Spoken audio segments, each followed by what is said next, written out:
बहीण योजनेअंतर्गत ई-के.वाय.सी साठी शेवटचे काही दिवस उरले आहेत.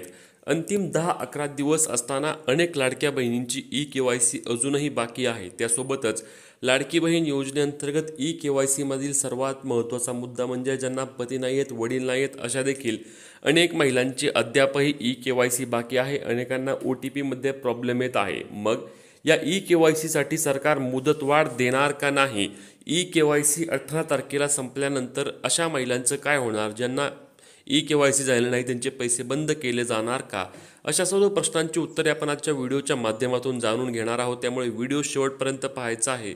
चॅनलवर नवीन असल्यास चॅनलला सबस्क्राईब करायला आणि तुम्ही फेसबुकवर पाहत असल्यास पेजला फॉलो करायला विसरू नका, जेणेकरून तुम्हाला या सर्व अपडेट सर्वात आधी आणि योग्य पद्धतीने मिळणार आहेत. तर लाडक्या बहिणींनो, ई-के.वाय.सी करण्यासाठी आपल्याला माहिती आहेच की सरकारकडून 18 नोव्हेंबरपर्यंतची अंतिम मुदत देण्यात आलेली आहे.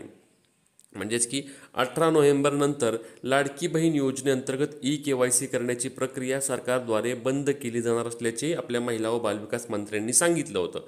आता हे सांगत असताना त्यांच्याकडून अजूनही एक महत्त्वाची माहिती देण्यात आली होती की त्यांनी स्पष्टपणे सांगितलेलं की जर समजा ज्या भागामध्ये पूरग्रस्त स्थिती होती त्या ठिकाणी आम्ही लाडक्या बहिणींना काही प्रमाणामध्ये 10 ते 15 दिवसांची मुदतवाढ आम्ही त्या ठिकाणी देणार आहोत.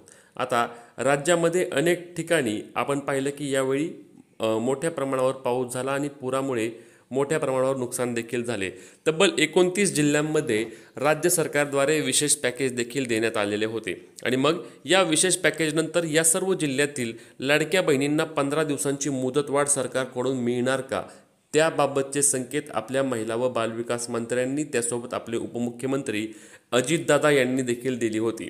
परंतु याबाबतची घोषणा कधी होणार या प्रतीक्षेमध्ये महिला आहेत. कारण लक्षात घ्या, अनेक लाडक्या बहिणींची ई-के.वाय.सी प्रक्रिया अजूनही बाकी आहे. लाडक्या बहिणींना ज्यांना पती नाही आहेत, ज्यांना वडील नाही आहेत, त्यांची ई-के.वाय.सी होणार कशी याबाबत सरकारकडून अद्याप कोणतेही परिपत्रक, GR किंवा कोणत्याही प्रकारची अधिकृतपणे माहिती देण्यात आलेली नाही. ज्यांना पती नाही आहेत, वडील नाही आहेत अशा जवळपास मोठ्या प्रमाणावर लाखोंमध्ये आकडा असणाऱ्या महिलांची ई-के.वाय.सी अजूनही बाकी आहे. मग अशा महिलांची ई-के.वाय.सी न झाल्यास सर्वच महिलांना सरकार बाद करणार का? तर सरकार सर्वांना बाद करू शकत नाही. लक्षात घ्या, आता येत्या काही दिवसांमध्येच राज्यामध्ये सर्व निवडणुकींची चक्र सुरू झाले आहे. यामध्ये नगरपालिका असेल, यामध्ये महानगरपालिका असेल, जिल्हा परिषद असेल, पंचायत समिती असेल, सर्व स्थानिक स्वराज्य संस्थांच्या निवडणुका सध्या राज्यामध्ये सुरू झालेल्या आहेत. आणि मग अशा पार्श्वभूमीवर लाडकी बहीण योजनेअंतर्गत बहिणींना जर सरकारने नाराज केलं तर सरकारला याचा मोठा फटका बसणार आहे. म्हणून सरकार अशा बहिणींना अजिबात नाराज करणार नाही. ई-के.वाय.सी करण्याकरिता मुदतवाढीची घोषणा सरकारला करावीच लागेल.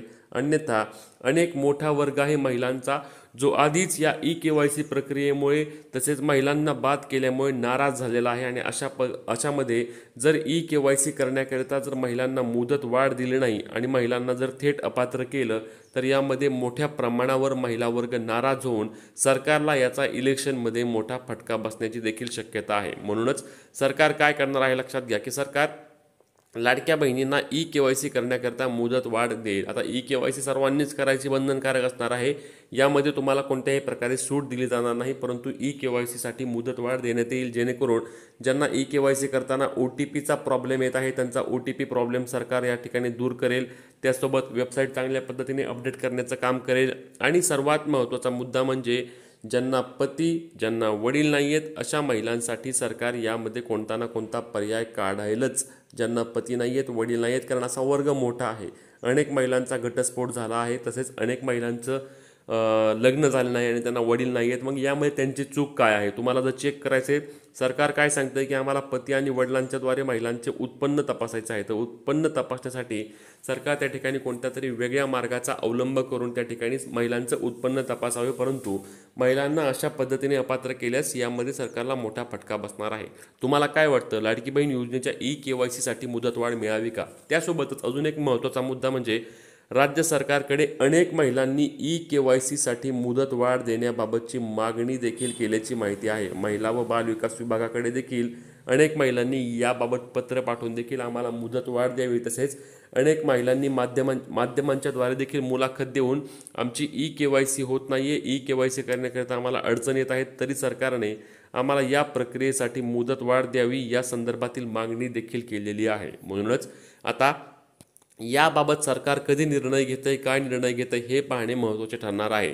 तुम्हाला लाडकी बहीण योजनेअंतर्गत आतापर्यंत किती हप्ते आले आहेत, तसे तुमची KYC प्रक्रिया झाली का हे आम्हाला कमेंटमध्ये सांगायला विसरू नका. तसेच ही महत्त्वाची व्हिडिओ जास्तीत जास्त लाडक्या बहिणींपर्यंत शेअर करायला, फॉलो करायला आणि अशाच महत्त्वाच्या माहिती आणि अपडेटसाठी तुमचे प्रश्न कमेंटमध्ये विचारायला विसरू नका. भेटूया पुढच्या व्हिडिओत. तोपर्यंत जय महाराष्ट्र.